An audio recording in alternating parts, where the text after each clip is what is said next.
The difference here is that E with the 2 dots is a longer vowel. The shorter version without the dots, E, is pronounced the same way, but you will find it more commonly at the end of words. So instead of saying happy, we say happy. So it's the same position, but it's just shorter.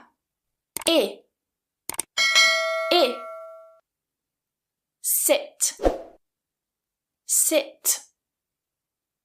Sit on the seat.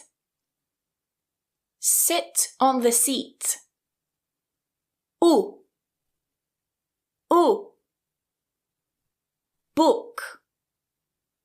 Book. I bought a book. I bought a book.